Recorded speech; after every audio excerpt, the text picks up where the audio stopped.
El próximo panel es sobre gestión de la actual en proyectos Horizonte Europa. Este panel está a cargo de nuestro orador invitado, que es César Fernández Elvira. César Fernández Elvira es consultor senior en propiedad intelectual en la Oficina de Gestión de Proyectos Institucionales, la OCPI, de la Universidad de Alicante en España, y es experto en propiedad intelectual en el IP SME Help Desk América Latina. Es licenciado en Derecho Español, en Ciencias Políticas y en Derecho de la Propiedad Intelectual y de la Sociedad de la Información. También es miembro del Colegio de Abogados de España. Ha trabajado en SFP Legal, donde ha asesorado a clientes nacionales e internacionales en asuntos relacionados con la propiedad intelectual, la competencia desleal y las nuevas tecnologías. Está especializado en contratos y litigios sobre patentes, marcas, diseños industriales, derechos de autor, competencia desleal, tecnologías de la información y nombres de dominio. Actualmente es experto en PI de la Oficina de Gestión de Proyectos Institucionales, OCPI, de la Universidad de Alicante, donde trabaja en la asistencia de primera línea en materia de propiedad intelectual para pymes europeas que desean operar o ya estén operando en la región del Mercosur: Argentina, Brasil, Paraguay, Uruguay, Venezuela y Chile, así como en la elaboración y seguimiento de contenidos tales como fichas técnicas, webinars, formaciones, noticias y demás. Le damos la palabra entonces a César Fernández Elvira y agradecemos muchísimo su participación en este seminario. Muy buenos días, César.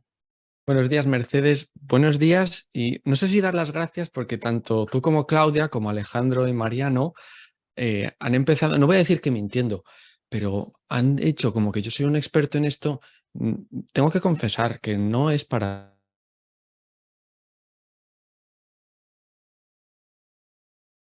minutos, va a consistir principalmente en opacar esto, y para ello mi estrategia va a consistir en disparar información que la providencia hará que caiga en terreno fértil y ustedes lo puedan aprovechar.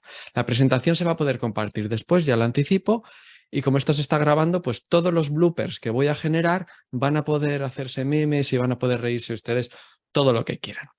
¿Cuál es mi plan de ruta precisamente para todo esto? Pues yo lo que quiero tocar hoy precisamente es la propiedad intelectual, pero vamos a profundizar un poquito en lo que es exactamente, aunque seguro que todos ustedes tienen una idea efímera o concreta, también porque es importante, pero porque es importante en sí, porque es importante identificarla y porque es importante en sí e identificarla en este tipo de proyectos y en este instrumento de financiación concreto. Vamos a ver para ello también los derechos de propiedad intelectual más relevantes para este tipo de proyectos que protege cada uno, sobre todo. Vamos a ver ejemplos típicos, vamos a dotarles con una herramienta muy útil, que es un test de identificación, y vamos a ver las particularidades que se dan en Europa para proteger, que son un contraste en algunos niveles respecto de muchos países latinoamericanos. Además, vamos a ver hoy dónde encontrar la propiedad intelectual, tanto a nivel formal como a nivel práctico, y dentro de esto justamente los puntos clave y las malas prácticas. Y finalmente aprovechamos con unas recomendaciones. Todo este es el ambicioso plan a desarrollar en la próxima hora y media, con la intención de que ustedes aprovechen, no se aburren y generemos aquí un buen caldo para el futuro de la colaboración europea-América Latina. Y entonces vamos a empezar con lo primero, que es sabiendo qué es la propiedad intelectual. Para mí, después de todos estos años trabajando en este mundillo de la propiedad intelectual, es como un maní. No es otra cosa, porque yo tengo la impresión de que está en todas partes. Todo puede contener trazas de propiedad intelectual. Incluso los M&M's, que el otro día leí que podía contener trazas, yo me quedé loquísimo, porque yo tenía entendido que eso tenía maní, no que podía contenerlo. Y entonces todo mi mundo se derrumbó, porque si lo que creía tener seguro no lo estaba, también lo que podía tener inseguro podía estarlo. Y eso es lo que quiero evitar de ustedes, que tengan una concepción de la propiedad intelectual sólida, para que luego puedan identificarla como corresponde y no les genere, para aquellos de ustedes que son alérgicos, un mal trago como quien se toma un maní donde no toca. Así que vamos a empezar con la propiedad intelectual en su pura definición, pero sobre todo tirando abajo algunos de los mitos, porque seguramente algunos de ellos caemos. Y se lo voy a traducir desde el lenguaje jurídico, que es lo que se suele usar, a la traducción del lenguaje vulgar, lo que ustedes deberían entender cuando oyen esta asimilación intuitiva. La propiedad intelectual son sobre todo derechos. ¿Derechos sobre qué? Sobre aspectos innovadores de productos y servicios. Por tanto, la innovación y la propiedad intelectual son hermanas. Son hermanas no, están destinadas a casarse, sí o sí. Y de ahí van a salir un montón de hijos. Y mi mujer como parra fecunda, que dice el Salmo. ¿Qué sucede con esto? Que debe concretarse. Al ser derechos, es un mecanismo jurídico muy concreto. Por tanto, las meras ideas no se pueden proteger. Tiene que materializarse en algo. Tiene que expresarse, tiene que corporeizarse. Esto supone también que como es un derecho, se basa en una normativa y por tanto hay que conocerla. Y también hay que saber cómo se aplica, porque por ejemplo voy a tener un requisito de registro sin el cual yo no voy a tener derecho ninguno. A mí no me van a estar infringiendo nada y yo voy a estar frustrado, pero sin razón. Además, la propiedad intelectual es una herramienta jurídica y de negocio. Tiene este doble nivel. ¿Eso qué significa? Que es jurídica y que por tanto dota de una exclusividad. Es gracias a esto que yo voy a poder detener a los demás. Y de negocio, porque gracias a que yo ya tengo un asset determinado, yo puedo explotarlo y de aquí conseguir dinerito y obtener muchos beneficios, no solo monetarios, a otros niveles que veremos más adelante. También es de naturaleza registral, es decir, que aquí y por lo general, el que primero registra se lo lleva. Eso es por lo general de buena fe. Por tanto, ustedes, si tienen algo que verdaderamente está en condiciones de registrarse, no se hagan los remolones. Es un bien escaso, la gente está al acecho y si no, otro puede obtener la misma ocurrencia en paralelo, registrarlo y ustedes han perdido todo lo hecho por dormirse en los laureles. Además, es de carácter territorial. Esto quiere decir que no existe una llamada propiedad intelectual a nivel mundial. Cuando dicen, quiero protegerme en todo el mundo. Bueno, pues prepara la billetera porque no vas a poder, quieras que no, por el presupuesto, pero es que además van a darse incoherencias. En sitios va a haber derechos preregistrados que van a cerrarte la puerta y en otros no. Y eso tiene que saberse. Eso sí, como es de índole territorial, eso significa que yo tengo que registrar allí donde yo vaya a querer comercializar. Y esto es medio, corto, largo plazo. Antepenúltimo, limitado en el tiempo. Esto significa que una vez pasado cierto tiempo, 5, 10, 25, 20 años, dependiendo del derecho, 70 o años tras la muerte del autor, dependiendo del derecho en concreto, ahí vamos a tener esa exclusividad. Todo esto aplica. ¿Qué pasa después? Que cualquiera puede usarlo. Pasa al dominio público y yo puedo coger eso de otros que han caído en dominio público y otros pueden coger lo mío una vez ha pasado eso a dominio público. Pero es que eso también puede suceder cuando no se pagan los costes de renovación y entonces tenemos un problema antes de tiempo. Además, el ámbito de protección es limitado. Ya nos gustaría que decir propiedad intelectual se aplicase como si fuera un filtro a cualquier invención que tuviéramos delante y lo cubriera todo como una manta. No es el caso. Cada derecho, y hay muchos, protegen una vertiente de ese producto, de ese servicio.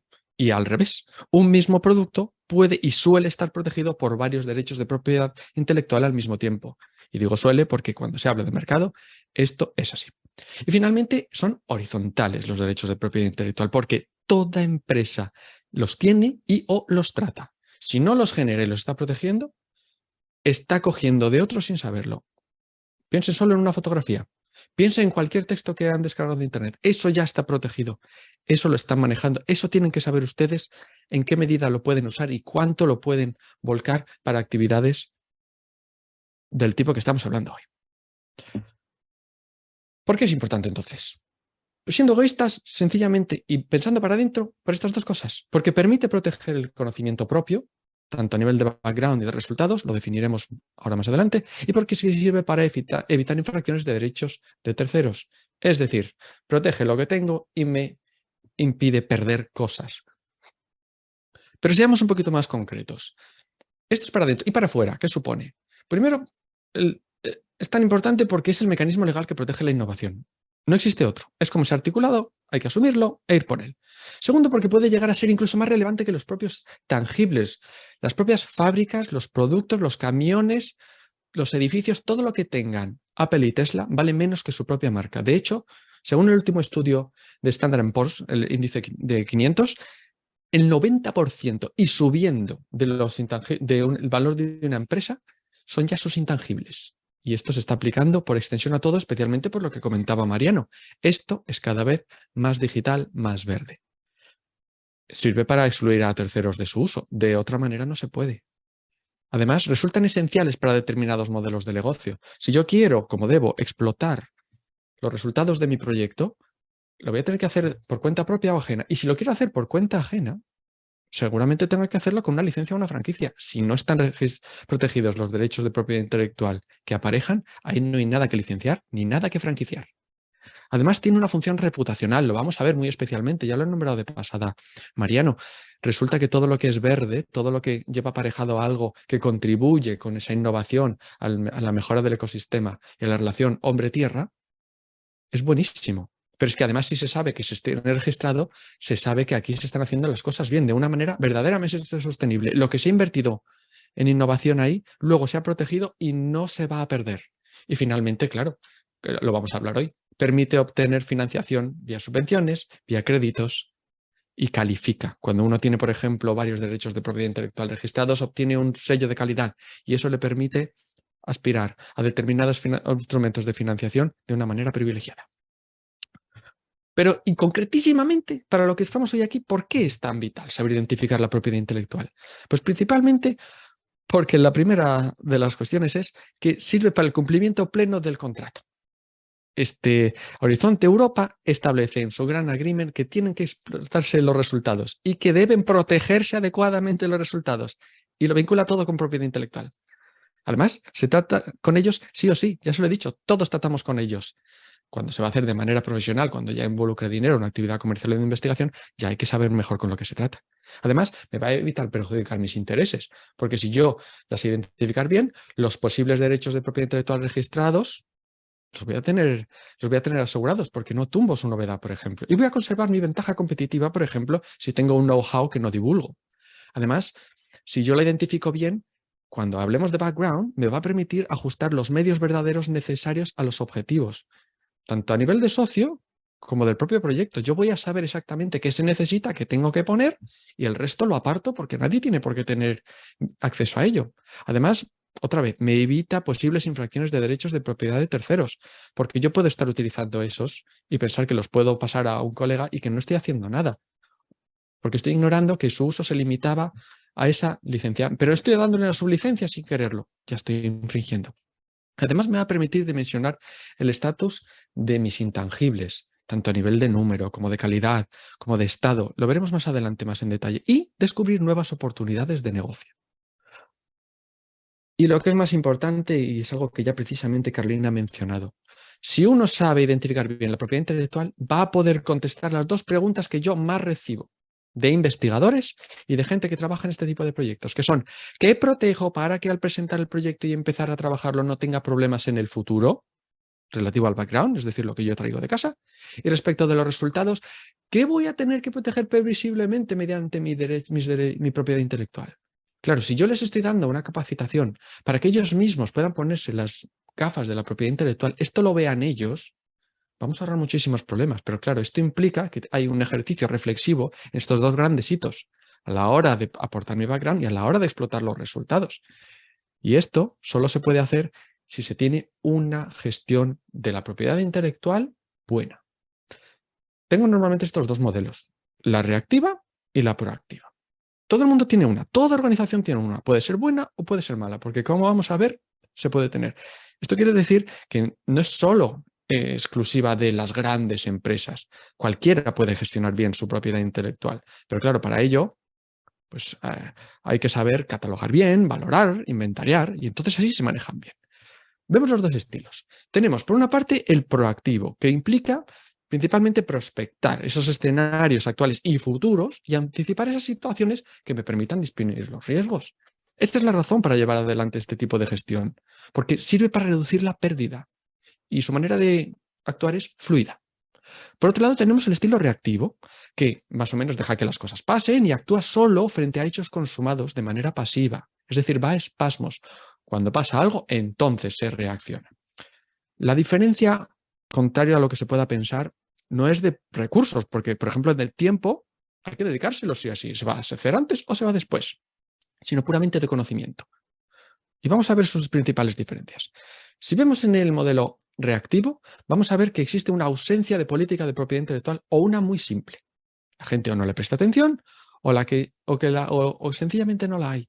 Entonces, los miembros de esa organización, al no haberla, tampoco están entrenados, no pueden detectarlos y esos activos intangibles pasan por sus manos sin que se den cuenta y se usan negligentemente, a veces como Goofy, que no sucede una tragedia, otras veces me temo que sí. Y luego, esta protección de propiedad intelectual, sin embargo, se hace solo y de manera consciente, pero en momentos muy puntuales, cuando, por ejemplo, sí se quiere participar en un proyecto de este tipo, un esfuerzo planeado, o cuando se ha cometido una infracción y entonces hay una reacción frente a decisiones de tercero. Me demandan porque yo he infringido o porque yo detecto que algo ha pasado, pero me pillan siempre desprevenido. Sin embargo, si yo adopto una gestión proactiva, pues esto va a significar que esa política de propiedad intelectual va a estar implantada en toda la organización. Todo el mundo va a tener acceso a ella. Entonces sus miembros conocen bien los protocolos de identificación y saben documentar esos activos de intangibles. Cada vez que están en el laboratorio o están en un proceso, se dan cuenta de que ha surgido algo, lo documentan, lo reportan y se actúa.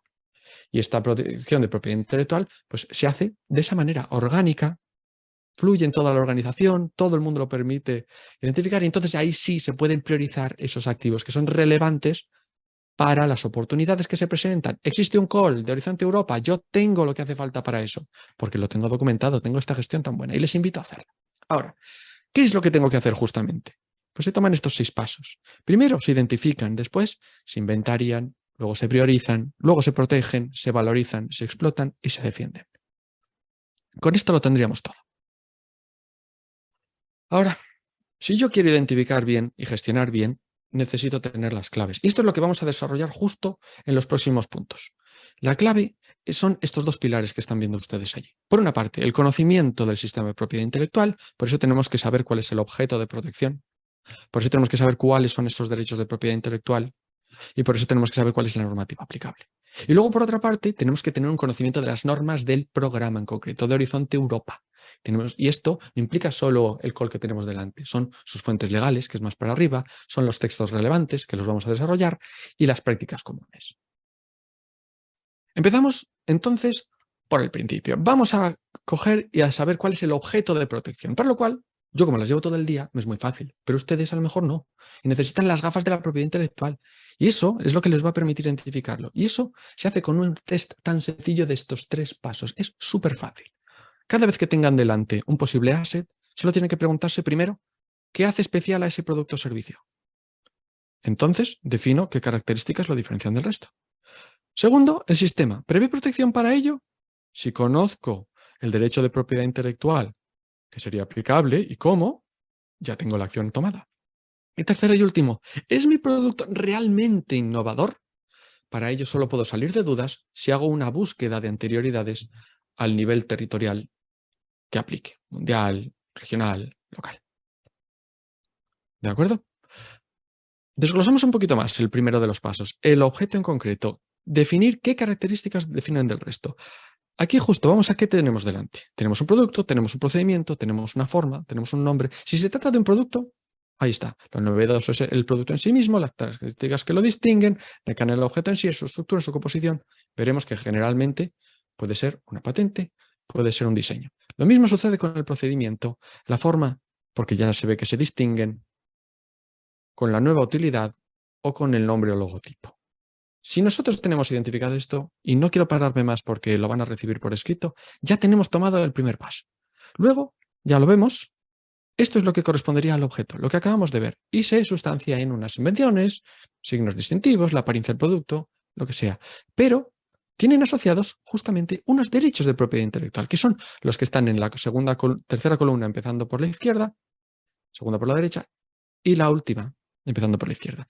Todos esos deben conocerse, todos, necesariamente, como norma general. Ahora, la mayoría, para el proyecto, deben solo considerarse, y solo algunos en concreto van a ser plenamente relevantes. Pero cuando yo digo propiedad intelectual, estoy hablando de todo esto. De todo esto. Intuitivamente puede pensarse que solo copyright, no, es mucho más. Que solo patentes y copyright, no, es mucho más. Aquí también están secretos industriales. Aquí también están indicaciones geográficas y denominaciones de origen. Están también topografías de semiconductores. Cosas que a lo mejor no se nombran tanto, pero que deben estar en su política de propiedad intelectual.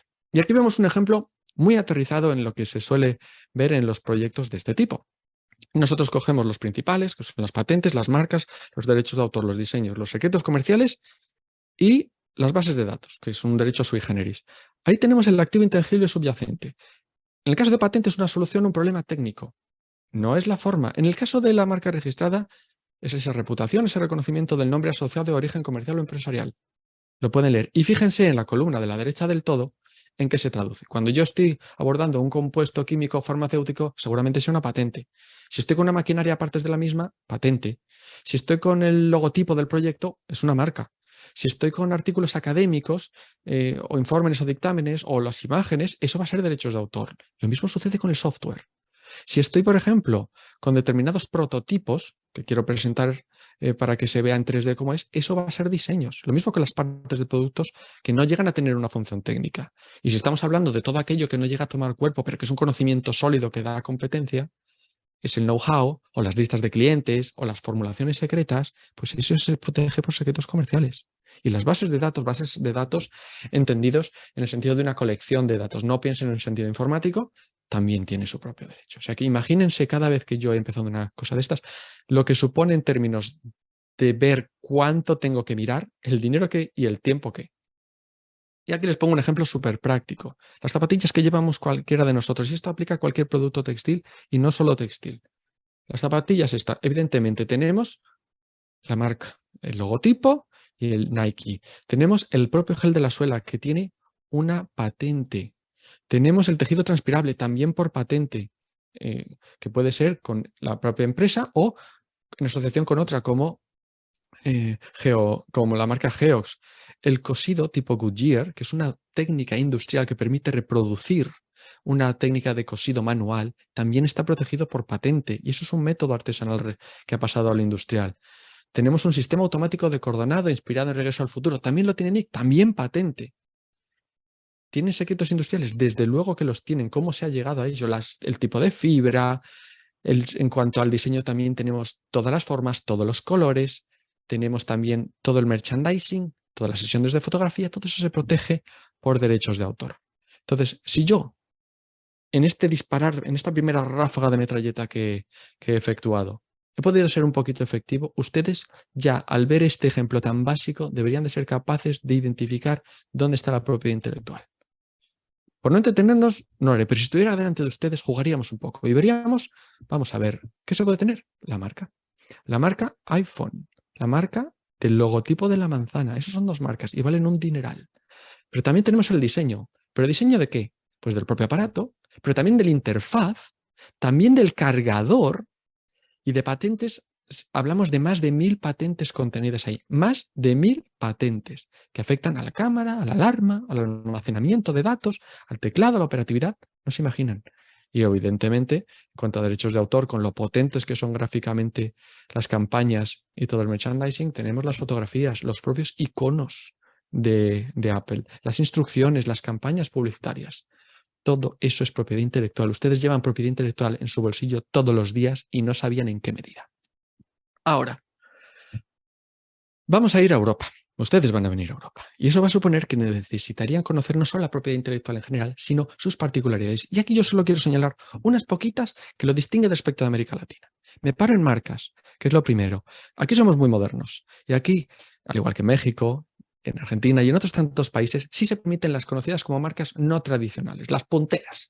Marca tridimensional, marca de posición, de patrón, colora, sonora, de movimiento, multimedia, holográfica. Pero no se permiten las olfativas, a diferencia de nuestros colegas argentinos, por ejemplo. En cuanto a cómo opera aquí la cosa, es un sistema de padre responsable. Si el hijo se compra un perro y el hijo no lo quiere sacar, yo no lo voy a sacar. Y aquí sucede lo mismo. Si uno registra su marca y se la conceden, la oficina no va a velar por ella. Uno tiene que estar atento a los registros de los sucesivos competidores y ver si se corresponde con la mía. Entonces levanto la mano y digo, me opongo. Se parece a la mía. Entonces la oficina la tiene en cuenta. Esto en América Latina no es así. Normalmente se tiene en cuenta todo lo registrado. También aquí por eso es un poco más rápido, pero eso implica que van a ustedes tener que estar más atentos, más diligentes, más pendientes del correo si es que lo han registrado en su nombre algunos abogados. También aquí tenemos marcas colectivas y de certificación. Es algo que veremos que en el tema verde es muy positivo. Además, aquí tenemos la protección de diseños no registrados. Eso significa que durante 3 años desde la divulgación en Europa, sin yo proteger lo que sea idéntico a lo mío, que genera una impresión idéntica a lo que es mi diseño, yo voy a poder defenderme en los tribunales. No he registrado nada y tengo un derecho de propiedad intelectual asignado, pero solo en Europa. Si yo estado aquí, cuidado que en el resto del mundo puedo estar perdiendo mi exclusividad. La posibilidad de tener exclusividad. Además, en patentes existe una diferencia sustancial con casi toda América Latina. Nosotros aquí no tenemos el periodo de gracia, esos 6 o 12, por lo general 12 meses, que me permiten desde que yo lo divulgo comenzar a buscarme los medios para llegar finalmente a registrarlo sin perder la novedad. Aquí existe algo llamado la divulgación inocua, pero es un mecanismo para intentar que si alguien me lo ha robado o yo en una feria muy concreta he expuesto mi invención porque estoy justo antes de sacarlo para registrar, bien. Pero es un mecanismo tan complejo en la práctica porque tiene que ser en ferias oficiales, tengo que tener un certificado requerido de antemano, que a nivel práctico lo que conviene es ver que se puede registrar, solicitarlo y entonces ya sí, si se quiere, se empieza a enseñar por el mundo y a buscar financiación y lo que se quiera. En cuanto a los secretos industriales, aquí es algo que está súper de moda. Tenemos una directiva que ha entrado en vigor hace muy poco y se protegen toda esa información que sea confidencial, que por serlo aparte un valor económico o competencial respecto de los demás. Y si yo adopto determinadas medidas para mantenerlo confidencial, entonces puedo ejercer acciones legales y mantenerlo. Si no, no, pero claro, yo no registro, pero tengo que asumir costes de protección, que veremos un poco más adelante. Y finalmente tenemos los derechos regionales. Aquí sí se da el milagro de la supranacionalidad. Cuando uno entra en Europa se puede decir Europa. Yo tengo para mis marcas, para mis diseños y para mis patentes mecanismos que me cubren los 27 países de la Unión Europea. 16. Reino Unido, ¿cómo se ha ido? Esto sucede de manera extraordinaria y nos encantaría que fuera en los dos sentidos, pero no se da un precedente parecido. Algo hay en la comunidad andina con la aplicación del derecho de oposición, con el derecho preferente, pero es muy diferente. Aquí se aplica y se registra en todos los países. Y por último, tenemos una ventaja y es que Europa y todos sus países son parte de los convenios internacionales. ¿Cuánto lo saben? En México ya son parte de todos, de la Haya para diseños, de Madrid para marcas, de PCT para patentes, pero bueno, eso casi todos, salvo Argentina, que la estamos esperando y siento cebarme con Argentina porque lo sabe. En cuanto a los derechos de copyright, no quiero dejar de mencionar que aquí es el software lo que se protege, pero los programas como tal no son patentables en la Unión Europea, se protegen por derecho de autor, por eso la diferencia. Ahora sí, en la práctica es verdad que se admiten registros de invenciones como patentes que utilizan programas para su implementación, pero lo que se protege es la funcionalidad del programa, no el programa en sí. Hay que tenerlo esto muy en cuenta, ¿de acuerdo? Además varían los periodos. En la regla general son 50-70 años, pero puede ser 70 años desde la divulgación, puede ser 25 años para una fotografía, 15 años para bases de datos. Cambia mucho, cambia muchísimo. Seguramente también hayan oído hablar de un fenómeno emergente que está a puntito de salir, que es la patente unitaria. Bueno, de momento todavía no está en vigor como tal y además España no es miembro, pero esto va a ser un sistema centralizado de solicitud, registro y validez y litigación de infracciones a todo nivel europeo. No es especialmente recomendable para pymes, pero existe y puede ser interesante. Ahora, por fin nos sumergimos. La propiedad intelectual, ¿dónde la vamos a encontrar en estos proyectos de Horizonte Europa? Formalmente lo vamos a encontrar en los textos legales.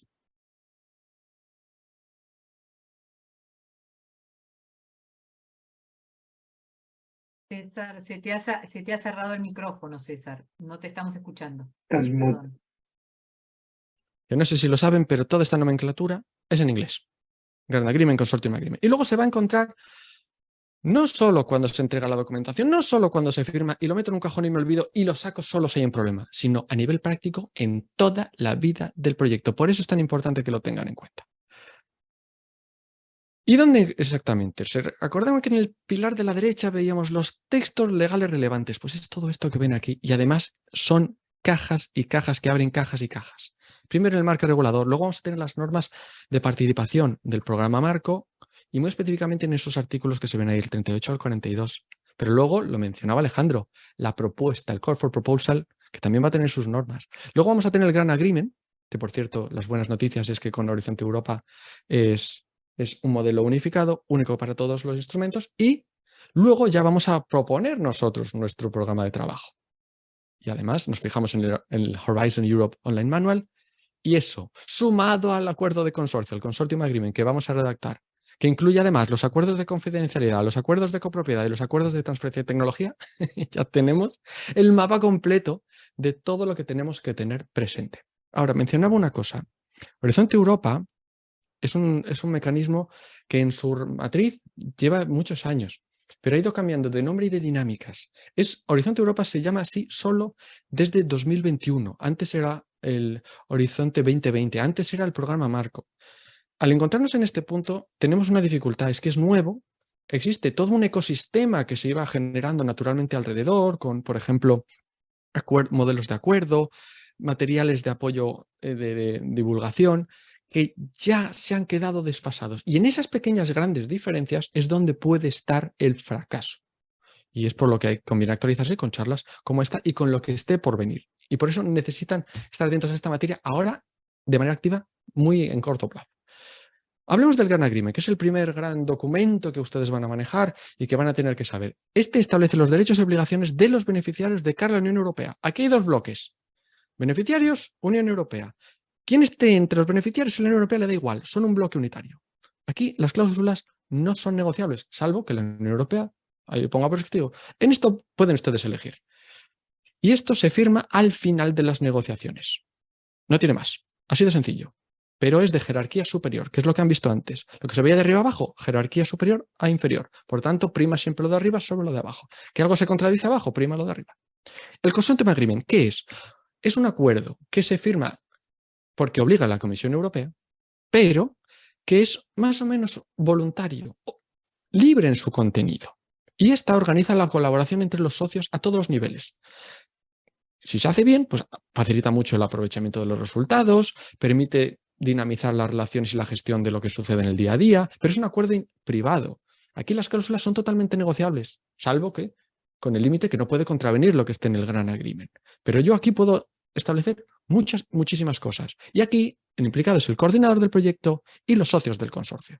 Esto es para las disputas familiares y para que no trascienda a la implementación del proyecto y que la Comisión Europea no vea que algo va mal. Y esto se firma justo, en teoría, justo antes del Gran Agreement. En la práctica no siempre es así, pero tiene que tener lugar y aquí se dan muchas disputas. ¿Quién tiene que hacer esto? Al menos cuando hay 3 entidades, y sobre todo internacionales, implicadas. Al menos. Como decía, generalmente es obligatorio. Y esta incluye determinadas cláusulas, determinadas cosas que deben regirse. Vamos a desarrollarlas un poquito más adelante, pero, como digo, a pesar de que existe un modelo unitario, luego existen particularidades del instrumento, por ejemplo, el European Research Council, que hemos visto rápidamente por Alejandro, que a lo mejor no lo pide. Dice que por las características del propio programa, pues no es necesario tener esto, pero por lo general sí se necesita. Ahora, ¿cómo hago yo esto? Existen muchas fórmulas. Uno puede partir de cero, uno puede tomar modelos, puede hacer lo que quiera. De los más conocidos es el DESCA. Y si se va a coger uno, hay que tener muchísimo cuidado porque la mayoría están basados en Horizonte 2020 y todavía no existen las adaptaciones a Horizonte Europa. Entonces, al final, pues, vale tanto como no tener nada. Por lo tanto, van a perder ustedes el tiempo, van a tener ustedes conflictos. Mejor tirar de algo, empezar de cero, que sea útil para su caso en concreto. ¿Cuándo se puede usar? Solo en estas circunstancias. Como base o punto de partida y teniendo en cuenta las particularidades de Horizonte Europa versus Horizonte 2020 y de la mano de un experto en propiedad intelectual. Con esas cautelas pueden aproximarse. ¿Qué es lo que se suele poner aquí? Aunque lo vamos a profundizar más. Lo que ven ahí. Asignación de cuotas de la copropiedad, qué pasa cuando hay una infracción, qué hacemos con las mejoras o la cesión de cuotas, cómo se toman las decisiones. Y como ven, ese es el papel que tiene. Yo tengo el acuerdo específico, tengo la regla supletoria del Gran Agreement, que es cómo actúa, y luego tengo la legislación especial. Si falla el acuerdo específico, yo me voy al Gran Agreement, si falla me voy a la legislación, derecho civil, etcétera, etcétera. Perfecto. Esto es lo que se van a encontrar ustedes. ¿Dónde la voy a encontrar? Exactamente aquí. Ustedes, y ojalá fuera así de sencilla la realidad, podrían pulsar Control F, buscar Intellectual Property, y encontrarían, como se ve aquí, 51 resultados. Lo que sucede es que la realidad de la propiedad intelectual es mucho más compleja. Yo he dicho, cuando digo propiedad intelectual, digo también derechos de autor, digo hay muchas más realidades, no solo los propios nomenclaturas de derechos.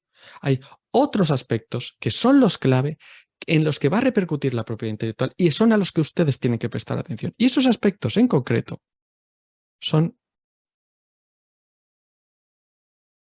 estos.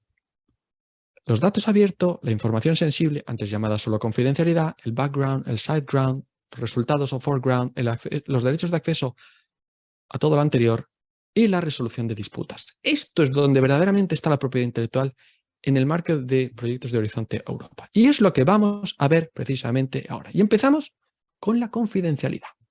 Porque los datos abiertos los vamos a ver luego, en el marco de la explotación y de la diseminación de resultados.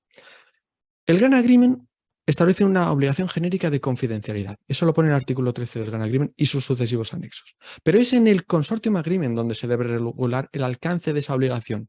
Y para eso tenemos que incluir información confidencial, medidas para su cumplimiento, tanto organizativas como tecnológicas como legales, y las consecuencias de su incumplimiento. Ahora, hablamos de confidencialidad. ¿A qué nos estamos refiriendo? Pues ese intercambio de información muy valiosa que se da durante las negociaciones. Incluso antes de firmar, uno está buscando socios, tantea a alguien, existen consorcios paralelos, para convencerles se va a dar acceso a determinada información. Eso tiene que protegerse, porque si no, se expone uno, se vuelve vulnerable. Y eso se hace con esos acuerdos de confidencialidad. Eso lo exige precisamente el GAN Agreement. Y la primera medida para la protección de los derechos de propiedad intelectual, incluso antes de solicitarse, es eso, la confidencialidad. Ahora, el Memorandum of Understanding está bien, el Non-Disclosure Agreement está bien, pero si no se tienen cláusulas específicas de propiedad intelectual, no sirven de nada. Y además, por eso lo ponemos, tiene que haber cláusulas integradas o se pueden hacer anexos a posteriori. Son adendas, pero a nivel operativo, cuanto mejor se cierre antes, mejor. Y comentaba que existe en Europa una protección que está armonizada, que es uno de los grandes valores añadidos. Evidentemente, el Consortium Agreement, para mí, es la mejor manera donde debe volcarse esto. Veremos luego exactamente cómo. Y aquí es donde deben incluirse cosas que verdaderamente imponen respeto, como las descripciones precisas y las medidas disciplinarias. Porque uno sabe a qué se está refiriendo, entonces ven que esto es un documento operativo y que si se incumplen va a haber unas consecuencias malas. Background. Esto se refiere a lo que yo traigo de casa. Y son los datos, el conocimiento, la información, cualquier cosa que yo aporte y que puede o es un derecho de propiedad intelectual. Esto es muy importante porque muchas veces yo voy a elegir el consorcio, a los miembros de mi consorcio, basados precisamente en el background que me aportan. Y entonces, esto que traen de antes y que son identificados como tal, porque tiene que haber un listado, y que se determinan como relevantes para el objeto del proyecto, es lo que me va a hacer que yo diga, sí, voy para esto. O, identificándolo yo en casa, decir, puedo aplicar estos proyectos. Y el resto, como he dicho, no tiene por qué verlo nadie. Porque es una falacia pensar que si yo me asocio con Google o con IBM, voy a tener automáticamente un acceso ilimitado a todos sus recursos. Me van a dejar lo que tengo, lo que sea puramente necesario. Además, este ejercicio de saber qué es verdaderamente necesario, lo voy a tener que defender después. Cuando se trata de regular esto, ya lo he dicho, la propia Comisión Europea dice en su GAN Agreement que yo ya tengo que listar estos derechos de propiedad intelectual previo, este know-how previo, y lo tengo que poner en una list of pre-existing rights. Lo tengo que poner. Y luego a ello tengo que añadir cuáles son esas condiciones o las limitaciones de uso o acceso a ese background. También tengo que incluir las propiedades de las mejoras y los royalties, la regla general que suele ser royalty free frames, y esto lo vamos a hacer, estas cosas que están en gris, en el Consortium Agreement. Pero las obligaciones de establecer este listado y su tipo de uso es algo propio del GAN Agreement. Hablamos del background, pero en una fase un poquito posterior, en la fase de implementación de los proyectos, porque yo tengo que incluir los gastos de acceso a royalties y estos los tengo que tener en cuenta, y esto se puede cuando es verdaderamente necesario, por eso lo de la cláusula needed for, para la elegibilidad de los costes. Y lo mismo sucede, ¿a qué me refiero en concreto? Me refiero pues, a fuentes externas o fuentes propias de los miembros del proyecto que están sujetas a este tipo de regalías. Y están sujetas a este tipo de regalías porque lo he acordado yo. Así esto lo vamos a desarrollar con los derechos de acceso. ¿Qué pasa? Que cualquier gasto en el que se incurra para proteger la propiedad intelectual de background, si no es relevante, será descartado por la Comisión Europea. Por ejemplo, las patentes anteriores que yo tenía por ahí, he decidido dejarlo para aquí, lo quiero meter, no va a calificar como gasto elegible. El SiteGround son las mejoras. Y aquí me temo que se trata de todo aquello que, claro, yo en el desarrollo de actividades puedo tener acceso a background propio o ajeno y gracias a trabajarlo pienso una mejora. Pienso, pues esto se puede hacer así. Bueno, tenga relación directa o no con el proyecto, esto se da. Y entonces por eso tiene que regularse. Pero la Comisión Europea en el Grant Agreement no establece provisiones explícitas al respecto. No hay ninguna. ¿De acuerdo? Ojalá los hubiera. Así que vamos a tener que acudir al Consortium Agreement y vamos a decir nosotros lo que queremos hacer ahí. Vamos a tener que establecer su propiedad, cuál va a ser su acceso, cuál va a ser su manejo, y especialmente cuando es relevante para el proyecto. Vamos a tener también los resultados. Y aquí hay que tratar la propiedad. La regla general es que el resultado pertenece a quien lo genera. Por regla general, no es la Comisión Europea la que se lo queda, sino quien lo genera. En ciertos casos, cuando esto no se puede dividir y lo producen varios a la vez, pues se queda un joint ownership o copropiedad. Y este es el caso más problemático. Si algo que se establezca alguna cláusula en contrario, en el Grant Agreement que diga, no, esto tiene que gestionarse así cuando se dé un joint ownership, las partes pueden decir lo que quieran. Incluso aunque parezca abusivo, se puede entregar en un porcentaje de share no proporcional. Si dan esa libertad, cada uno puede hacer lo que quiera. Pero hay que tener en cuenta, cuando se reparten estas cosas, no solo lo que obedece al propio proyecto, sino a normativa también aplicable. Estamos trabajando con universidades. Por defecto, ¿qué pasa con los empleados de universidad u otros empleados? Cuando lo producen, ¿pertenece a la universidad? Cuando contrato un diseñador para hacerme un logotipo, ¿pertenece a este diseñador o lo adquiero yo? Eso hay que tenerlo muy en cuenta antes de hacer nada. Siguiendo con resultados, la copropiedad. Como se hacen con el esfuerzo de muchos, pues generalmente se quiere atender a la contribución particular, pero claro, hay que establecer una norma que establezca esa medición y esa no siempre es fácil o no es operativa, pero tiene que estar ahí. Ahora, existen determinadas razones, por ejemplo, patentes, donde no debe dividirse por razones de protección y ahí tiene que haber un joint ownership. ¿Qué pasa con la copropiedad? ¿Cómo lo regulo? En el Consortium Agreement, incluyendo cláusulas al efecto, puedo hacerlo con un acuerdo independiente de copropiedad y en falta de pacto, pues lo que me dice el Consortium Agreement en el anexo quinto. La protección de resultados puede darse, tiene que darse, sí o sí. Si es comercial, se hará mediante una comercialización, será una reinversión en investigación, sea como sea. Pero el que decide cómo se hace eso son los miembros del consorcio. Son totalmente libres. Aquí la comisión no va a decir, explótelo así. No le va a dar ninguna pista. ¿Qué pasa? Que como se pueden implicar a países de terceros, estados de miembros afiliados, pero en general, en otras palabras, fuera de la Unión Europea, aquí la Unión Europea es bastante reticente y lo que quieren es que si no queda más remedio, porque en la práctica se da, países asiáticos o de Norteamérica, pues entonces, por lo menos que se informe y tiene que estar muy bien justificado que eso redunda en el interés de la Unión Europea, imponiendo además cláusulas específicas en el Consortium Agreement.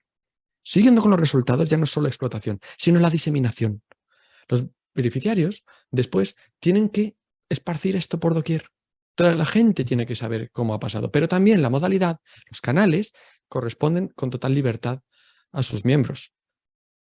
¿Qué pasa? Hay que tener en cuenta una cosa, y es que la Comisión Europea se reserva unos usos respecto de los resultados protegidos. No se atribuye el ownership de lo que resulta, pero sí quiere que los resultados que pudieran estar protegidos, especialmente por copyright, que es lo que más tiene en cuenta, pues que se le garantice que la Comisión va a tener un acceso, que va a poder diseminarlo, que va a poder modificarlo, por ejemplo, para meterlo en resúmenes o en reports o para poder traducirlo. Claro, si yo aquí estoy trayendo cosas de terceros que no me garantizan esto, me meto en un problema con la Comisión Europea. Y finalmente tenemos los Open Access. Este es un hito. Esto es otro de los elementos más relevantes del nuevo formato. Open Access, todo quiere ser. Antes era voluntario para publicación, obligatorio para publicaciones y voluntario para lo demás. Ahora es obligatorio para todo, siempre y cuando sea compatible con los intereses del proyecto y de las partes. Antes sí, era opcional, pero aquí es obligatorio, es opt-out. ¿Qué datos? La Comisión Europea es poco críptica. Dice, tan abiertos como sea posible, tan cerrados como sea necesario. A nivel de la práctica, ¿qué se traduce? En los datos sin tratar ni procesar, que se utilizan como base para el desarrollo del proyecto de investigación, datos brutos, a excepción de los datos personales, salvo que se pida consentimiento para compartirlos en acceso abierto, pero bueno, no debería de ser obligatorio. En cuanto a la explotación de resultados, tenemos una obligación de explotar. Esto es un dinero que se ha invertido, tiene que traducirse en un impacto generalmente económico. Y para ello debemos garantizar hasta 4 años tras la finalización del proyecto la viabilidad de la explotación. Pero es que es más estricto aún, porque en esta nueva edición se pide que pasado un año sin poder explotarlo, se tenga que subir a la plataforma Horizon Results para tener visibilidad, para que stakeholders y posibles organizaciones y partes interesadas puedan llegar a entrar y decir, yo lo quiero hacer. Solo pasado un año, si yo por mis medios propios no he conseguido darle cauce. ¿Cómo puedo explotar esto? Ya empezamos a pisar el siguiente punto, que es los derechos de acceso. Pues puedo explotarlo de forma propia, veremos luego más modelos, o a través de terceros, por ejemplo, con licencias. Bueno, pues aquí el Grant Agreement también es explícito en este sentido y pide que el joint ownership se haga constar la propiedad de esto, ya sea en el joint ownership o en el consortium agreement, conste donde conste, tiene que poderse dar licencias no exclusivas a terceros para la explotación de resultados que se han obtenido conjuntamente. Nosotros hemos hecho algo, tengo que poder darle licencias a terceros, pero deben ser no exclusivas. ¿Cuáles son las condiciones de base que ponen? Es decir, lo que se aplicaría si ustedes no pusieran nada en su consortium agreement. Que sea sin posibilidad de sublicenciar, se baja un nivel, yo le paso a uno, vuelve para mí. Tiene que tener comunicación previa de 45 días al resto de copropietarios, porque esto era algo de todos, y hay que compensar a los demás de una manera justa y razonable, que para eso están dejando de ganar un dinero. ¿Cómo puedo hacer también? Directamente transferir los resultados. Y esta transferencia de resultados o subrogación implica que si yo voy a hacer eso, a quien se lo dé, tiene que garantizar que va a poder ocupar mi posición a todos los niveles, incluidas las obligaciones. Claro, yo aquí tampoco puedo comprometer los intereses del resto de mi consorcio. Si han querido embarcar conmigo, si yo voy a ser sustituido por alguien, por lo menos les tengo que avisar. Y si corren peligro sus intereses, por ejemplo, sus derechos de acceso, lo puede parar la Unión Europea, especialmente si son países terceros o no afiliados, que en su caso se da. Así que hay que tenerlo muy en cuenta. Y saltamos por fin a los derechos de acceso. Los derechos de acceso básicamente son los permisos, que son las licencias, para consultar o utilizar los resultados, el background, las mejoras del resto de miembros del consorcio. Por eso es tan importante cuando abordamos esto y en el Consortium Agreement identificar cómo se va a hacer. Normalmente esto tiene que hacerse por petición por escrito, sin más formalismo. No tiene que ser una carta, no tiene que acusar recibo, se ve en un email, pero tiene que estar por escrito, una prueba escrita. Los plazos que se deben fijar, pues hombre, normalmente para el acceso a esto deben ser los razonables, por ejemplo, mientras dure la vida de la patente. Más allá no tendría mucho sentido, menos tampoco. También tiene que fijarse las condiciones y alcance del acceso. Ya lo hemos dicho, si por defecto no hay sublicencia, pero si se quiere y se puede, pues se tiene que hacer. ¿Qué pasa con el acceso por parte de terceros si yo tengo un provider? ¿Qué pasa con la confidencialidad? ¿Existe algún motivo para restringir o impedir el acceso? Lo tengo que adjuntar aquí. Lo tengo por lo menos que decir porque la Comisión Europea exige que tienen que estar justificados. ¿Y qué pasa? ¿Cómo va a ser que yo pueda renunciar a los derechos de acceso? ¿Qué va a pasar después? Voy a tener que destruir la documentación, voy a tener que notificarlo con cuánto de antelación. Y todo lo que he dicho, teniendo en cuenta que ese consortium agreement en el que se sustancia esto no puede ser más restrictivos que los términos que recoge el Grant Agreement. Es para especificar, no para ser más estrechos aún. Con los derechos de acceso, la regla general es que, regla general significa en defecto de pacto, un participante puede, si necesita el background o los resultados de otro para realizar su trabajo en el proyecto, pues si tiene que acceder al background, es gratis, a menos que se haya acordado otra cosa. A los resultados, lo mismo, gratis. Pero que ya estamos hablando de explotar los propios resultados. Pues aquí, en condiciones justas y razonables, aunque se puede hacer gratis, y lo mismo sucede a los resultados. Puede hacerse gratis, pero me pueden cobrar y sería lo razonable. Y por último, tenemos la resolución de disputas. Aquí tenemos que tener, por norma general, en cuenta qué va a pasar cuando los consorcios, que están compuestos habitualmente por entidades de distintos países y regímenes, tiene una desavenencia, la cosa está yendo mal. Existe un conflicto adintra porque un socio no está trabajando, no me está entregando sus deliberables. Tengo que tener procedimientos de gestión y de mediación para evitar que esto escale. ¿Y qué va a pasar cuando esta cosa haya incumplido? haya tenido que sacarle, la Comisión Europea me haya quitado dinero porque no he llegado a mis objetivos, ¿de quién voy a acudir? Una cosa es lo que dice el Gran Agreement respecto de lo que pasa entre el consorcio y la Comisión Europea. Bruselas, ley de Bruselas, ya está. Pero yo aquí puedo fijar que cuando hay conflictos internos se pueden resolver de otra manera. Puedo establecer un organismo de arbitraje que sepa un poco más de la materia de propiedad intelectual, por ejemplo, en particular, porque se tenga que resolver qué va a pasar con los derechos de propiedad intelectual que no son correctamente protegidos y explotados por mal management, por negligencia. ¿Quién va a asumir su titularidad? Pues esto se hace constar aquí, incluida la ley aplicable, los tribunales competentes. Y con esto ya hemos llegado casi a la final, porque ahora vamos a abordar las recomendaciones, lo que pueden aprovechar ustedes si quieren hacer uso de la experiencia que yo tengo por propia y por eco de la de los demás. Mercedes, creo que vamos bien de tiempo. Perfecto. Lo voy a dividir Vamos en... muy bien de tiempo, nos queda aproximadamente 40 minutos. Magnífico. Lo voy a dividir esto en análisis cronológico. Recomendaciones según se enfrenta uno a la fase de propuesta, según se enfrenta uno a la implementación y qué va a pasar después y luego en sus distintos subapartados, en explotación de resultados, en diseminación de resultados, en derechos de acceso, en todo. Lo vamos a ver todo. Cuando yo tenga por fin la determinada determinación que decía Santa Teresa de presentar una propuesta, antes de hacerlo, lo primero que tengo que hacer es familiarizarme con las normas relativas a la propiedad intelectual que o bien están explicitadas y por tanto contenidas, o bien están implicadas, y ese es mi conocimiento propio el que debe hacerme saber a qué tengo que acudir en esa convocatoria concreta. Eso es lo que yo tengo que saber. Yo tengo que saber exactamente si me dice que voy a tener ownership, si me dice que lo voy a tener que explotar, lo voy a poder explotar, si va a tener que ser joint. Todo eso lo tengo que saber, porque gracias a eso yo voy a poder hacer un análisis de lo que tengo propio y incluir, descartar. Y aquí es importantísimo. Lo hemos dicho, estamos en el momento bisagra de Horizonte 2020 y Horizonte Europa. Se han producido un montón de cambios, hay un montón de actualizaciones, entra en vigor una nueva normativa. Lo ha mencionado precisamente Alejandro, justo. Un país deja de calificar porque no estar entre los países de primera renta mundial. Existen cambios que uno le cierran oportunidades o se la abren. Porque de repente, por ejemplo, existe una materia que pasa a ser prioritaria en materia estratégica para la Comisión Europea. Y resulta que sobre eso yo tengo un know-how, yo tengo unos activos que me hacen un miembro jugoso o fuerte por mi cuenta para representarme. Yo tengo que estar mapeando eso para saber si voy a poder presentarme o no. Además, existen, como estamos en este momento bisagra, muchas cosas que no están maduras. Horizonte Europa va a seguir evolucionando. Mencionaba antes el ecosistema.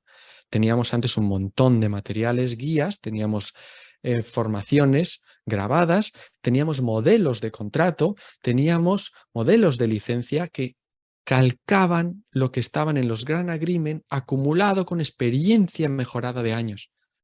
Hoy ya no se da tan así y eso es una pérdida grande, pero es que además hay componentes que van a ser propios de Horizonte Europa que todavía no han salido a la luz, que están en fase de preparación y que cuando salgan van a tener que ser tenidos en cuenta.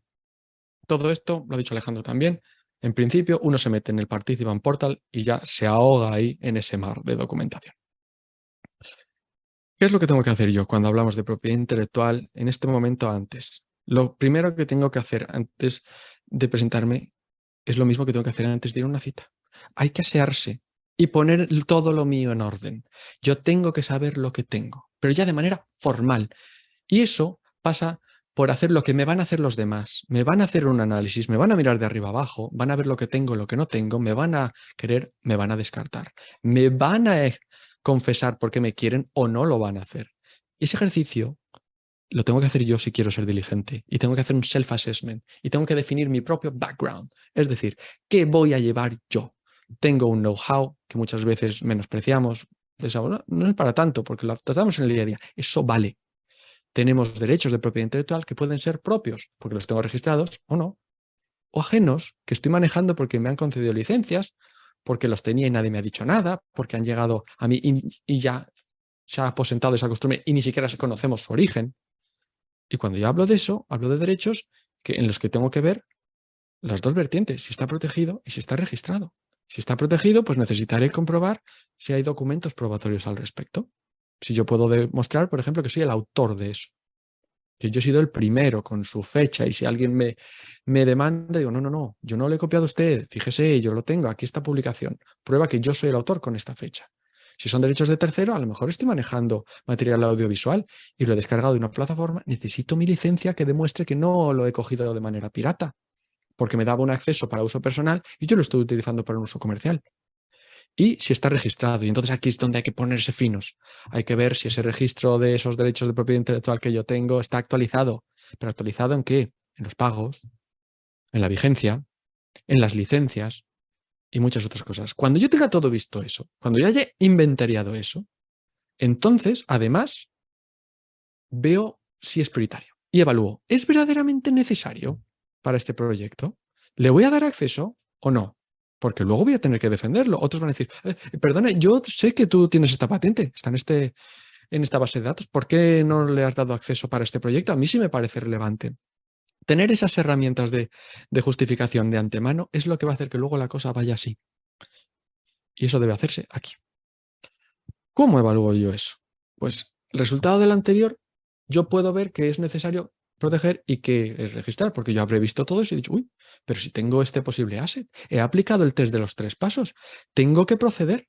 Pero para estar seguro, el tercero de los pasos, se acordarán ustedes, era saber si es verdaderamente novedoso, y eso se hace mediante un Freedom to Operate, un FTO, que supone una búsqueda de todas las patentes, marcas, diseños, derechos de autor, en todos esos países que son relevantes a nivel de explotación y diseminación a corto y medio plazo, y entonces veo si yo puedo estar metiéndome en el jardín de otro, o si verdaderamente no hay nada parecido y entonces tengo el campo libre para intentar registrarlo.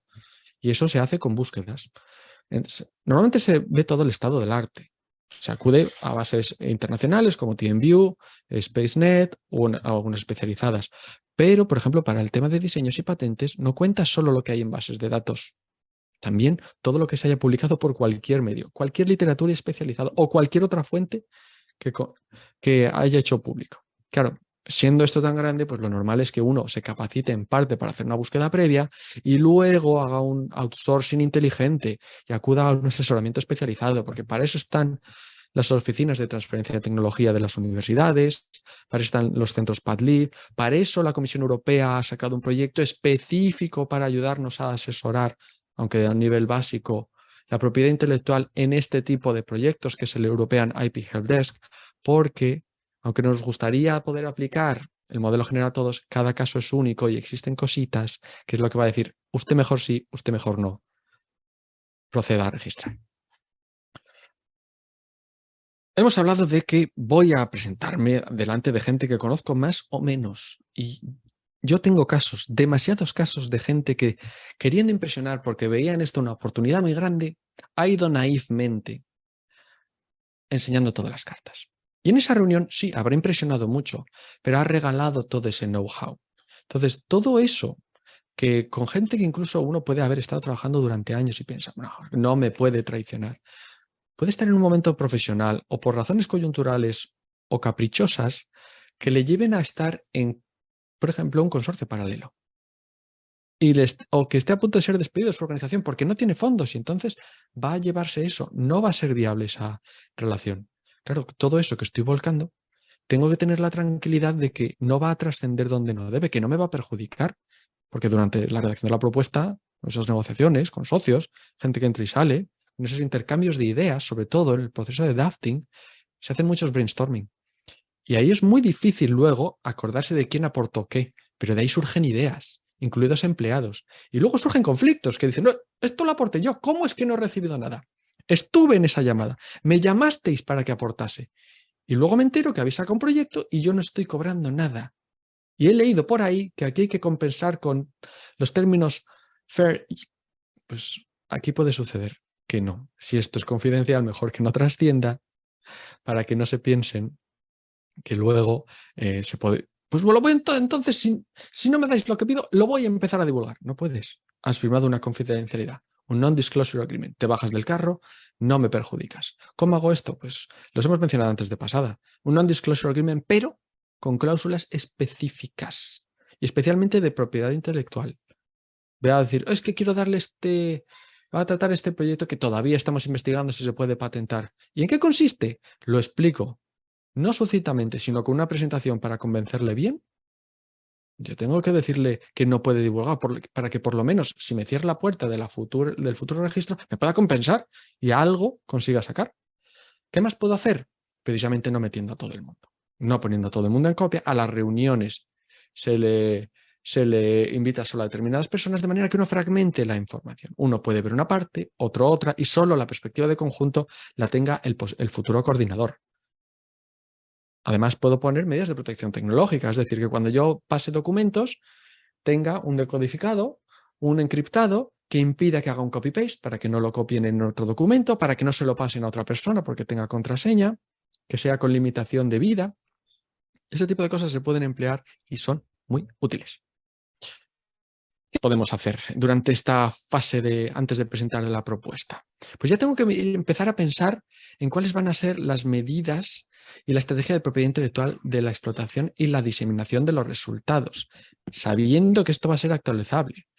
A los que ya conozcan esto de Horizonte 2020 de antes, seguramente se acuerden de que existía un plan de diseminación y explotación, el llamado PEDR, que ya no es, que antes era obligatorio. Bueno, ya no lo es. En fase de propuesta ya no tengo que aportarlo, pero sí tengo que aportarlo como un deliberable en el mes 6. Y además, luego va a ser actualizado y cotejado al final del proyecto y constantemente en el reporting.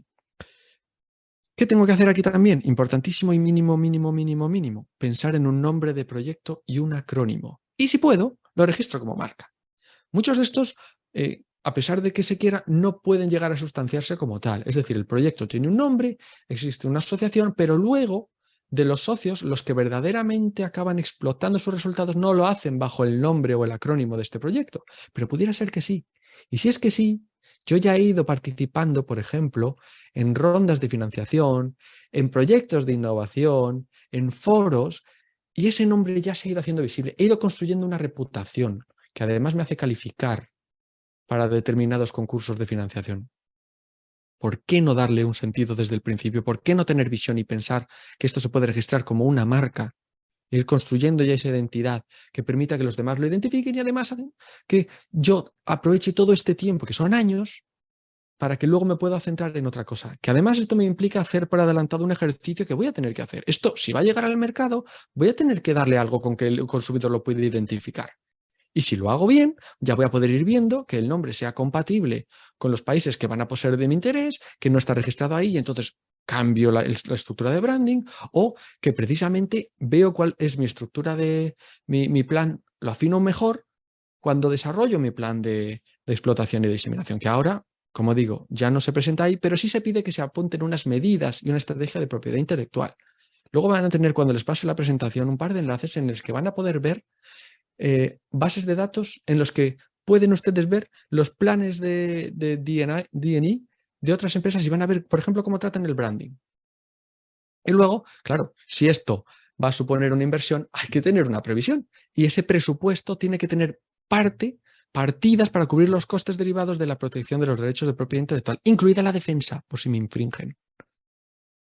Hecho esto, entramos en un fenómeno que es tremendamente importante. Lo ha dicho Mariano, la importancia del fenómeno verde y las terribles tentaciones que se dan a este respecto entre muchos de los solicitantes. Hay que tener en cuenta que no solo existe una conciencia cada vez más creciente de la importancia de proteger el medio ambiente, sino que existen unas normas muy concretas que, por ejemplo, en el caso de Horizonte Europa, hacen que uno califique mejor con su solicitud cuando aporta criterios de sostenibilidad.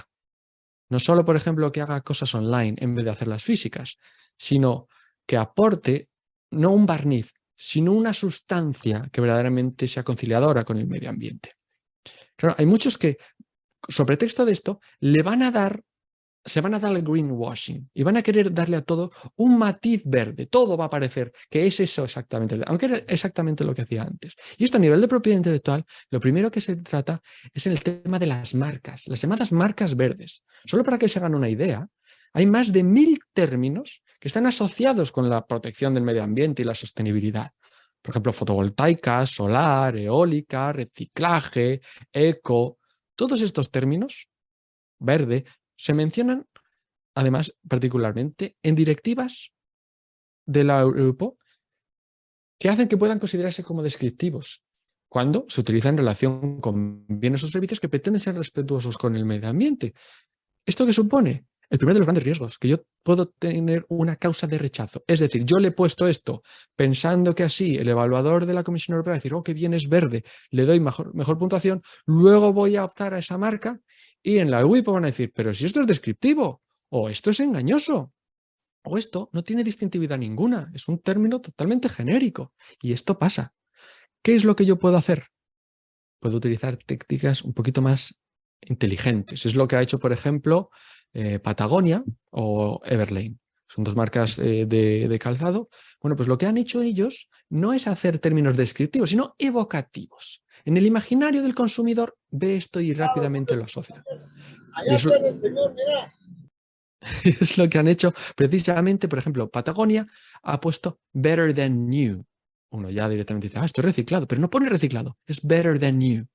En Everlane han sacado un término propio, lo han acuñado, es recashmere and rewool, recashmere y relana. Es maravilloso, han sido muy inteligentes. ¿Por qué? Porque han trabajado los departamentos de marketing y de propiedad intelectual y han sabido aterrizarlo bien, han conocido la legislación de propiedad intelectual y han sabido cómo meterse dentro, subiéndose a la ola de lo que la tendencia marcaba. Y el segundo de los grandes riesgos que supone este greenwashing, este uso de marcas verdes, es que, claro, cuando yo le meto un término normal y le añado eco o le añado solar o fotovoltaic, al final estoy metiendo más palabras y esto me expone a un mayor número de posibles oposiciones, porque van a considerarse también esos términos, todos van a saltar por eso. Y como en principio se evalúa la totalidad de la distintividad de lo que yo aporto, no de solo una parte y el otro el apellido, es como si no contase, pues hombre, me estoy metiendo en un charco que me tiene que merecer la pena. ¿De acuerdo? Hablaba de marcas y lo he mencionado antes de pasada. Esto es una de las formas que tienen ustedes de beneficiarse. Aportar una marca verde sin caer en el greenwashing. Pero también pueden hacerlo aplicando no solo con el nombre del proyecto, no solo con el nombre del producto o de la empresa resultante, registrándola como marca, sino registrando marcas de certificación que no tienen ninguna terminología verde, pero que se acaban identificando como el sello de calidad de quien cumple estándares verdes, por ejemplo. Son muy buena alternativa porque sirve para posicionarse como eco-friendly sin tanto riesgo de que le rechacen a uno la marca. Así que las marcas de certificación y las marcas de, de certificación y colectivas son muy buenas, pero especialmente las de certificación. Considérenlo porque a lo mejor no llegan a una marca concreta, pero en su sector muy específico nicho, sí pueden llegar a ser esa autoridad que todo el mundo diga, si a mí este organismo públicamente me certifica que yo estoy cumpliendo, todos los demás van a ver que yo tengo una calidad y van a ir detrás de mí. Ahora, he hecho todos estos ejercicios, he sido súper diligente y ya me lanzo, vamos allá. He presentado mi propuesta y me lo han adjudicado. Enhorabuena. ¿Qué es lo que suele suceder, sin embargo? Que ha pasado tiempo desde que yo he presentado la solicitud. Y seguramente yo lleve muchos proyectos, lleve muchísima actividad. ¿Quién se acuerda de lo que prometió en aquella noche de paz?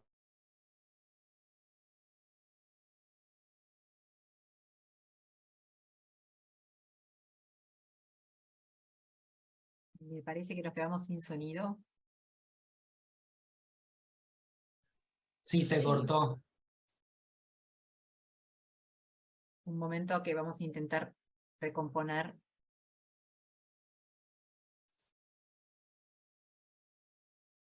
Aprovecho el momento entonces para pedirles por favor que no dejen de poner sus preguntas en el chat, porque vamos a tener un espacio de preguntas y respuestas que podemos aprovechar. Incluso algunas ya están.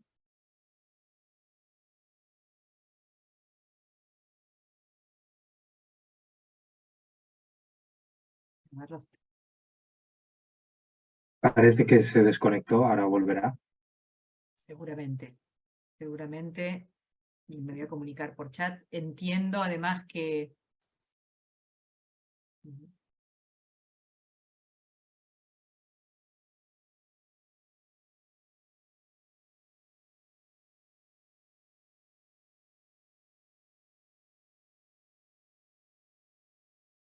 Mariano, no sé si querés hacer algunos comentarios hasta que aparezca César nuevamente.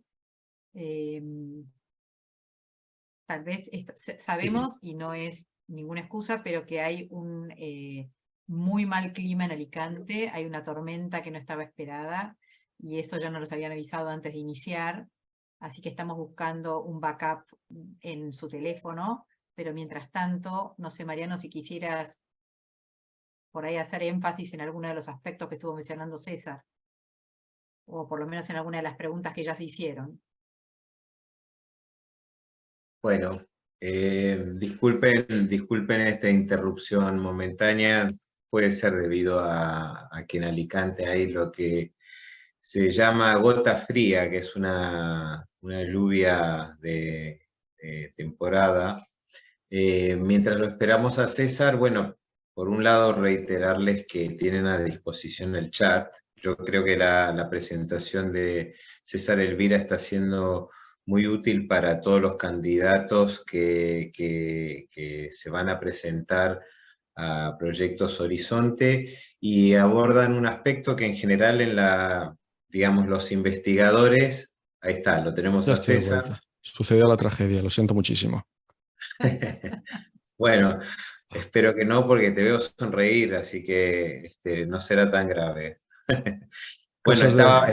estaba justo llenando, digamos, el espacio que estabas dejando y sin más te voy a devolver el escenario.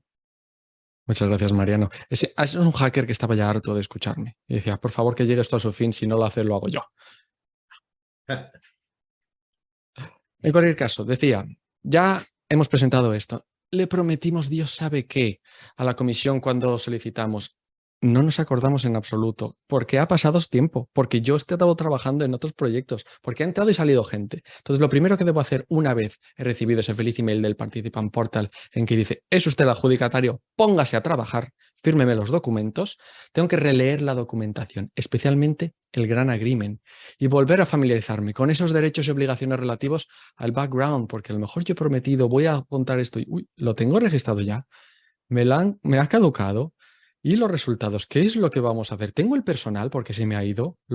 ¿Todavía lo conservo? Si además resulta que soy el coordinador, tengo que familiarizarme aún más con la Description of Action. Y si voy a empezar a redactar ya el deliberable de diseminación y explotación de resultados, pues tendré que empezar a ver por dónde van a ir los tiros. Y por supuesto a reunirme con el departamento de financiero para ver ese dinero, cómo empezamos a gestionarlo con mi propia organización para que no suponga un problema. Eso es lo primero que voy a tener que hacer. Y lo segundo, empezar ya a poner negro sobre blanco todas esas ideas que hemos ido planteando y a hacer el Consortium Agreement. ¿Y qué es lo mejor que puede hacer uno? El mejor favor que se puede hacer así y al resto de socios. Hacer un Consortium Agreement que sea claro y conciso, que sea operativo, no se trata de lucir. No tiene por qué ser reiterativo. Hay mucha gente que dice, lo pone aquí, luego lo pone aquí, lo pone aquí, porque es que si no lo pongo, pueden llegar a jugarme una mala pasada. No se trata de eso. Tiene que ser realista, adaptado al caso. Yo a lo mejor tengo un consorcio muy pequeñito. No necesito ponerme. Si tengo 17 socios, empezar a poner, por ejemplo, que haya unanimidad en la toma de decisiones.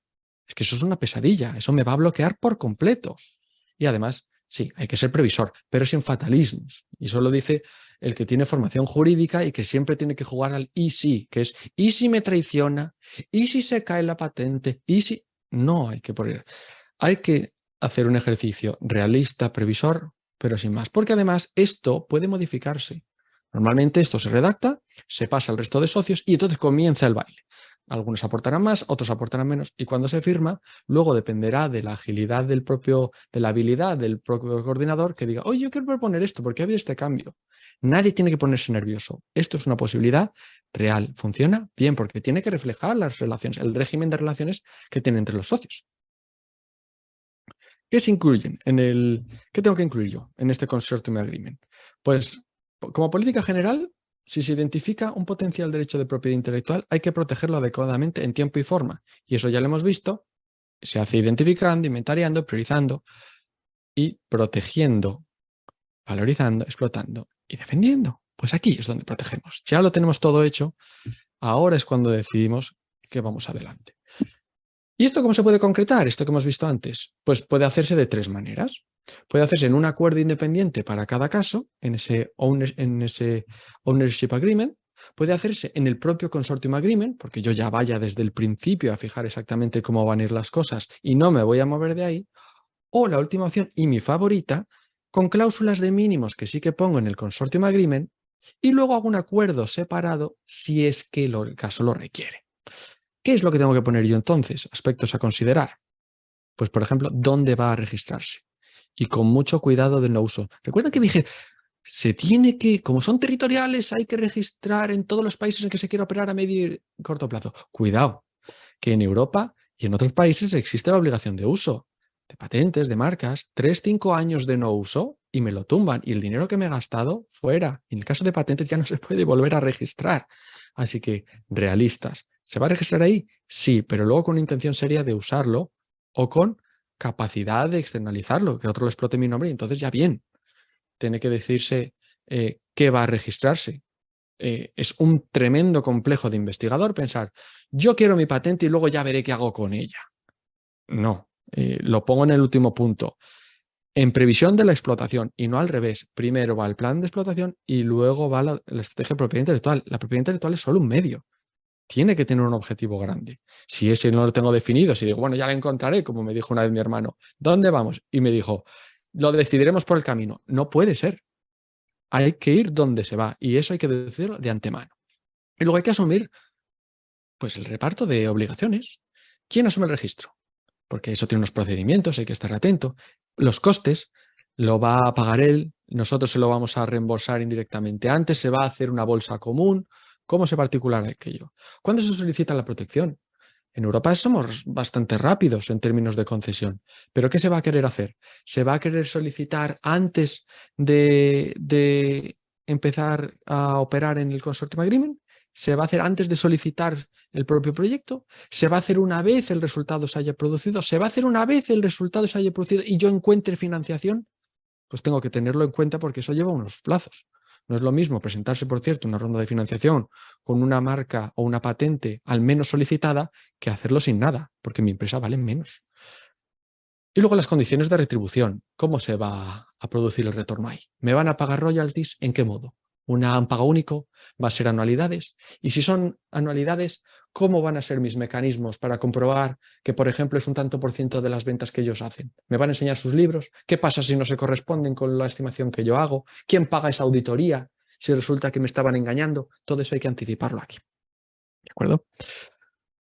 ¿Cómo hago yo esto normalmente? Pues sí, hago una protección, hago una explotación y hago una diseminación, pero los pasos concretísimos son precisamente estos tres. Primero, atiendo a la confidencialidad.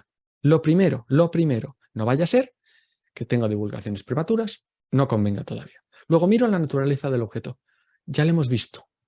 Esto es una forma, esto es una nominación, esto es una solución técnica. Entonces ahí veo la mejor opción. Pues me encaja mucho mejor una patente o no porque me exige mucho esfuerzo y la actividad inventiva es superior. No, venga, voy por un modelo de utilidad. Pues aquí es donde veo la mejor opción, aquí. Y voy a patente y también le voy a poner el nombre comercial porque, o diseño y nombre comercial porque así voy a tener la oportunidad de quedármelo yo solo. O solo el diseño, el diseño con la marca incluida porque así lo hago yo pero nadie más. O le quito la marca porque así todo el mundo lo va a poder producir en serie poniéndole su marca, personalizándolo. Muy bien. Luego le pongo el derecho de propiedad intelectual que me toque y luego el ámbito territorial, temporal, se va a hacer exclusivo, todo eso ya lo defino después. Y esto lo hago junto con los titulares y un especialista en propiedad intelectual. Las dos personas tienen que estar ahí en esa reunión. Ahora, hay una serie de cosas que son muy particulares de los proyectos de Horizonte Europa y de este tipo de actividades colaborativas. Y es por ejemplo, el programa específico no es lo mismo de una acción Marie Curie que un SMI Instrument. No es lo mismo que estén implicadas pymes y la industria. No es lo mismo que exista una aplicabilidad de resultados a corto plazo, que exista un nivel de un Technology Readiness Level número 3 o que sea un 1. No es lo mismo que el instrumento de financiación sea uno u otro. Varía mucho, por ejemplo, según el tamaño del consorcio o si tengo socios que son de países muy diferentes. ¿Cuál es la etapa de esa propuesta o la madurez de implementación de ese proyecto? Pues todo eso hay que tenerlo en cuenta antes de poder decidir cuál es esa mejor opción. Y si yo estuviera escuchando esto por primera vez, estaría súper confuso. Así que vamos a darles un poquito de descanso, precisamente con lo que le gusta a la gente, el morbo, las malas prácticas. Vamos a hacer una pausita entonces. Vamos a asomarnos al maravilloso mundo de la redacción de cláusulas de los Consortium Agreement y vamos a ver esta primera versión. Esto está basado en un caso real, realísimo. Y esta es, como pueden ver, tan abrumador como es la versión original, que constituye un sencillo copia-pega de uno anterior. No han hecho nada más. Una práctica no muy recomendable, ellos la han seguido. ¿Qué ha pasado? Que el socio, en este caso, de Centro Europa, tiene como primera réplica cambiar totalmente la atribución de la propiedad y establece además detalles de uso. Es decir, el email ya resulta tenso en la primera respuesta. ¿Y qué es lo que hace la primera? Pues como no es menos que Federer, responde a lo grande con un gran revés y le pone que se expanden las explicaciones de los posibles usos, incluyendo además definiciones. Todo esto para una cláusula de ownership. Ya verán cómo sería cuando verdaderamente surge el resultado y hay que defender a quién verdaderamente procede y la implementación de este tipo de cosas. Bueno, pues esto es una mala práctica y vamos a ver unas cuantas malas prácticas para que vean cómo en la realidad sí se dan este tipo de fenómenos. Esto que hemos visto es algo que a mí me gusta llamar el fenómeno, el complejo de Frankenstein, porque uno crea un consortium agreement, como es el caso, basado en modelos como el DESCA, que ya hemos dicho que ahora mismo están desfasados, abusando del copy-paste. Y claro, ¿aquí qué pasa? Que tengo problemas de consistencia. De repente esto, hay cosas que no vienen a cuenta y se dan contradicciones entre el Consortium Agreement y el Gran Agreement, porque está cogido de otra parte. O se atribuyen, por ejemplo, decisiones a órganos inexistentes. De repente sale un Steering Committee de la nada. O se incluyen normas legales que están desactualizadas. Se refiere, por ejemplo, a protección de datos o a protección de derechos de secretos industriales, cuya normativa ya no existe. Ya es otra muy diferente.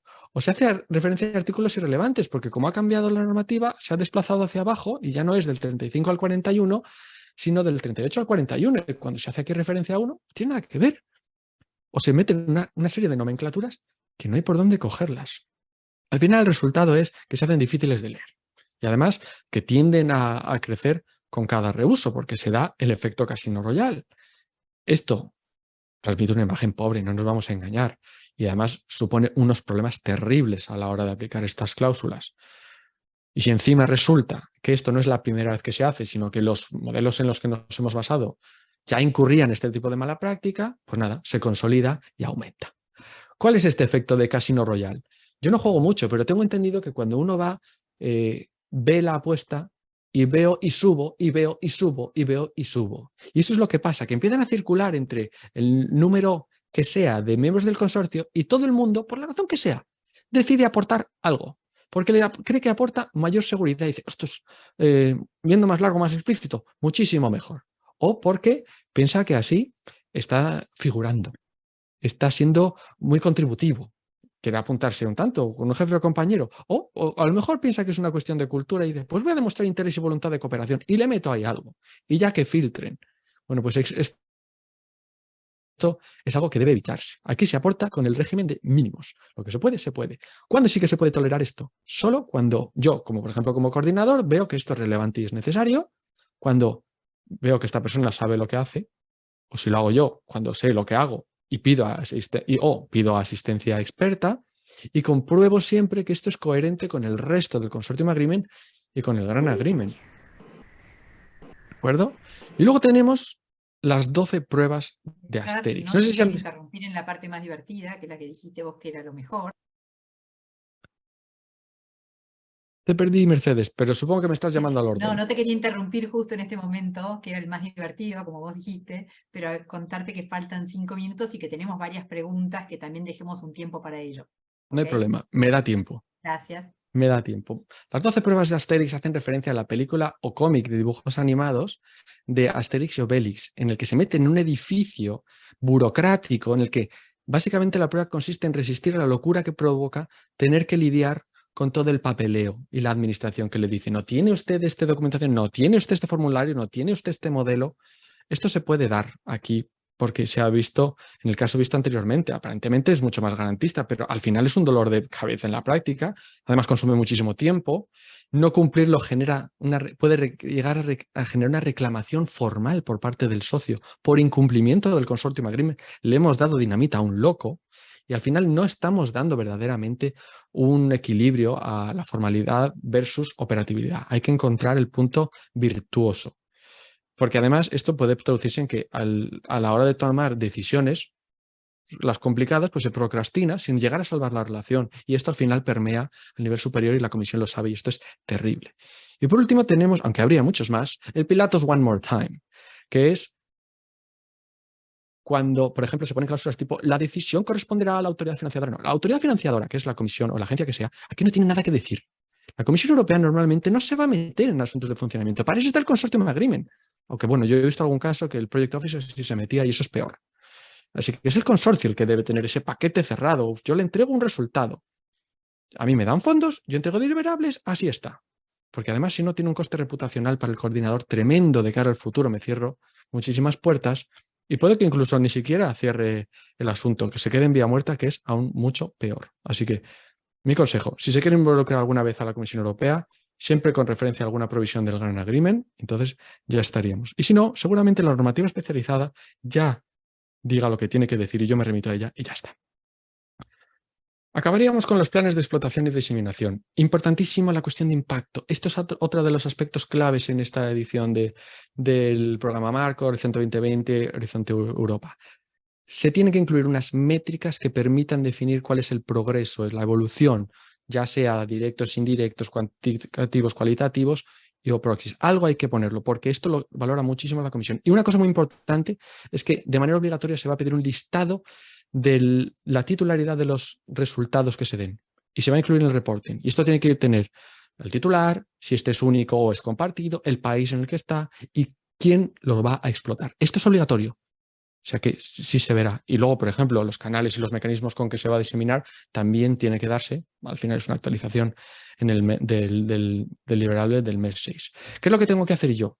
Revisar siempre, constantemente, ver si hay actualizaciones, monitorear los derechos de propiedad intelectual con esa estrategia proactiva en los mercados, porque a lo mejor se me ha abierto a uno y ya está más maduro, en mis competidores, porque ahora yo les tengo algo que ofrecer o me interesa a mí, en otros proyectos, porque ahora yo ya he calificado gracias a esto y se han abierto esa tendencia a la que me puedo subir la actualización normativa. Si algo cambia, a lo mejor de repente hay una directiva nueva en protección de indicaciones geográficas como está a punto de salir y es el momento de aportar y alguna cosa más. Importantísimo, no me puedo despedir sin decir esto. No se pueden descuidar las obligaciones generales de explotar y diseminar porque uno tiene que ver lo que verdaderamente se está haciendo. Con mucho cuidado de no infringir derechos de terceros ni de perjudicar la explotación actual o potencial.